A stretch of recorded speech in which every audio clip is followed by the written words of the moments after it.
મહારાષ્ટ્ર વિધાનસભામાં અને વાવ વિધાનસભાની પેટા ચૂંટણીમાં ભાજપનો ભવ્ય વિજય થતા અમરેલીમાં કરાઈ ઉજવણી।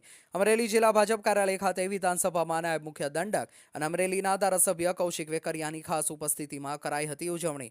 અમરેલી જિલ્લા ભાજપ કાર્યાલય ખાતે જિલ્લા ભાજપ, તાલુકા ભાજપ, શહેર ભાજપના હોદ્દેદારોએ ભવ્ય જીતની ઉજવણી કરી હતી।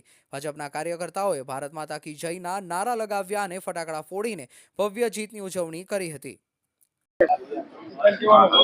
आज रोज समग्र देश ની અંદર એક દિવાળી જેવો માહોલ જોવા મળી રહ્યો છે। એ પ્રસંગે અમરેલી જિલ્લા ભાજપ દ્વારા ફટાકડા ફોડી અને ઉજવણી કરવામાં આવી છે। જે રીતે મહારાષ્ટ્રની અંદર સ્પષ્ટ બહુમતી સાથે ભારતીય જનતા પાર્ટીની સરકાર જ્યારે બેસવા જઈ રહી છે, લોકોએ એક સ્પષ્ટ અભિપ્રાય આપી દીધો છે, લોકમત આપ્યો છે કે ભારતીય જનતા પાર્ટી એ દેશના યશસ્વી વડાપ્રધાન મોદી સાહેબ આદરણીય અમિતભાઈના નેતૃત્વમાં જે રીતનું મહારાષ્ટ્રમાં એમની આગેવાની નીચે જે રીતના લોકો દ્વારા લોકોનો એમની ઉપર જે ભરોસો મૂકવામાં આવ્યો અને ખાસ કરીને સ્પષ્ટ બહુમતી સાથે ભારતીય જનતા પાર્ટીની સરકાર જ્યારે મહારાષ્ટ્રમાં બની રહી ત્યારે હું ખાસ કરીને હૃદયપૂર્વકની શુભકામના પણ પાઠવું છું। અને સાથોસાથ ગુજરાતની અંદર જ્યારે વાવ વિધાનસભાનું ઇલેક્શન હતું એમાં પણ ભારતીય જનતા પાર્ટીનું કમળ હોળે કળાએ ખીલ્યું છે, એમની પણ બધાને હૃદયપૂર્વકની શુભકામના પાઠવું છું।